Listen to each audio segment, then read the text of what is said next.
Hola y bienvenido a mi primer video de YouTube. Yo soy Paula Sánchez, actualmente me desarrollo como React Engineer en Bitso, soy desarrolladora frontend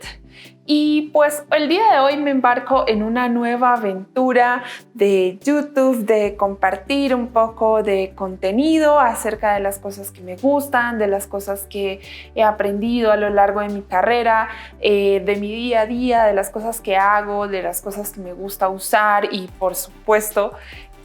algunos tutoriales sobre código y todas como esas cosas que he venido aprendiendo. Y pues nada, si estás aquí probablemente es porque seas parte de algún conocido, hemos conectado de alguna manera, somos amigos, eres de algún familiar o nos hemos visto en alguna plática o en alguna comunidad, así que muchas gracias por estar aquí, por confiar en mí. Y pues nada, el día de hoy quiero empezar hablando de un tema que me gusta mucho y que lo he escogido porque en algunas pláticas o a lo mejor en algunos foros o en live que veo por ahí constantemente salen como esas preguntas de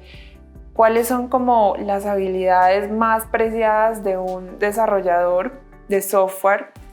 y cuáles son como esos skills que se consideran como más valiosos en la industria. Y aquí tenemos como varias habilidades que son supremamente importantes. Algunas de ellas respectan mucho como a estos hard skills o estas habilidades fuertemente técnicas acerca del lenguaje de programación, de arquitectura, de código limpio, de cómo deberíamos hacer mejores prácticas y todo este tipo de cosas, como también podemos tener otro tipo de skills como un poco más acerca de comunicación, de cómo ser asertivo, de cómo llevar a cabo una idea y que el equipo se sienta motivado a esto, un poco de liderazgo quizás, y todo ese tipo de habilidades que conciernen como al entorno y a la forma en cómo nos podemos comunicar y ser efectivos trabajando en equipo. Sin embargo, hay como algunas habilidades de estas que yo considero que están como por encima de esto. O sea, que considero que son algunas de las más importantes y son como uno de los puntos claves que yo considero que un desarrollador de software debería tener. Así que, bien, pues, ¿cuál sería esa habilidad? ¿Cuál es la habilidad que yo considero más importante de todas? Y pues eso es básicamente aprender cómo aprender y cómo es la forma en que nosotros entendemos y comprendemos mejor un concepto.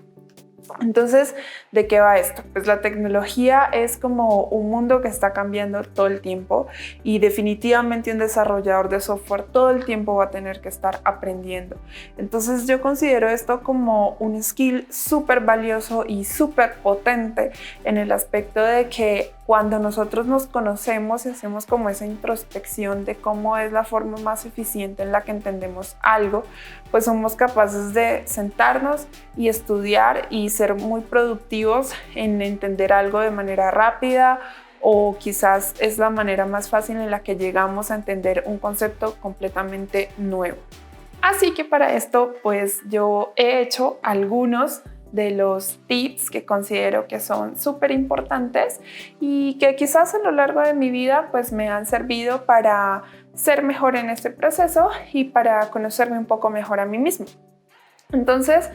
lo primero sería el estado del arte. Cuando nosotros empezamos a entender algo o a ver un nuevo concepto, pues lo que normalmente hacemos es reunir toda la información que podemos encontrar, que se ha escrito y que se ha dicho de este tema.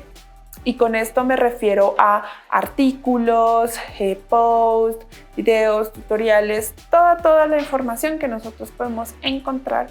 en internet, pero la vamos a poner como en un research y en un lugar especial donde nosotros podamos encontrar qué fue lo más importante que vimos acerca de un tema. Mi segundo point es cuando ya nosotros empezamos a ver qué sí funciona y qué no funciona. Entonces, ahora teniendo esto,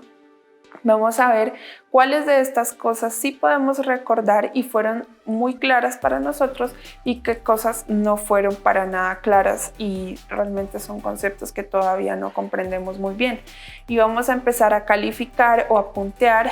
por qué estas que sí funcionaron son eficientes para mí y por qué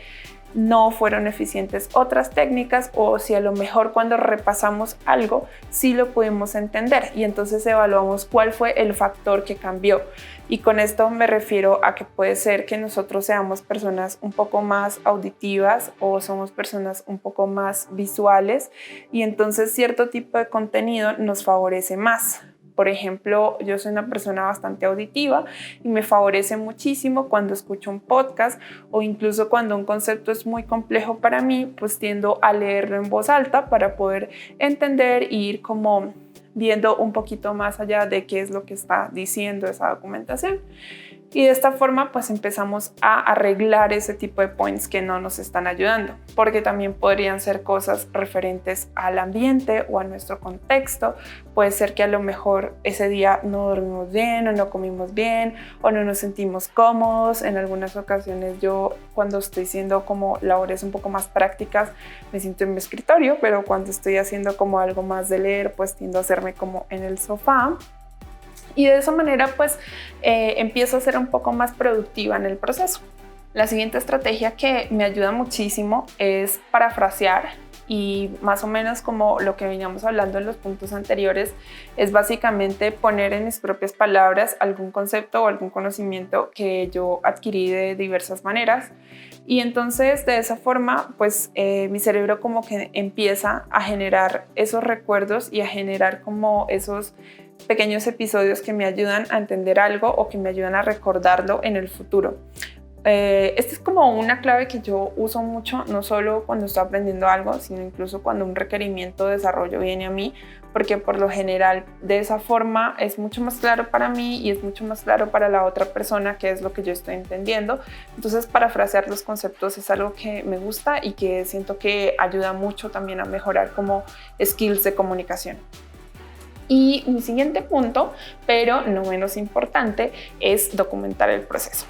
Cuando nosotros documentamos el proceso es muy valioso porque podemos tener como una línea del tiempo de qué cosas han ocurrido en el medio de un proceso de aprendizaje y entonces nos podemos dar cuenta como por ejemplo cuando yo veo mi GitHub de hace unos 2 o 3 años, como los comentarios que yo escribía, las cosas que hacía, qué prácticas tenía en ese momento y cómo fue el proceso en el que fui evolucionando hasta el código que veo hoy en día y a las prácticas que hoy en día utilizo comúnmente. Entonces me gusta porque es como una forma en la que puedo elaborar mejores decisiones y en la que me digo como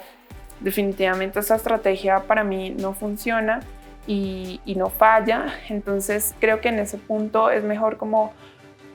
ser asertivo entre lo que ya me está funcionando, lo voy poniendo a prueba y lo voy poniendo en mi lista de cosas que hacer cuando quiero aprender algo. Bueno, y eso ha sido todo por hoy. Estos son como los tips que quería compartir con ustedes el día de hoy. Si les ha gustado, dejen un like, suscríbanse al canal, porque vale que todavía no tengo muchos suscriptores, así que vayan y suscríbanse. Díganme qué temas les gustaría ver en este canal, qué cosas les gustaría que enseñaran. Y nada, muchas gracias por su tiempo, por estar aquí, por haber llegado hasta este punto del video y nos vemos en el próximo video.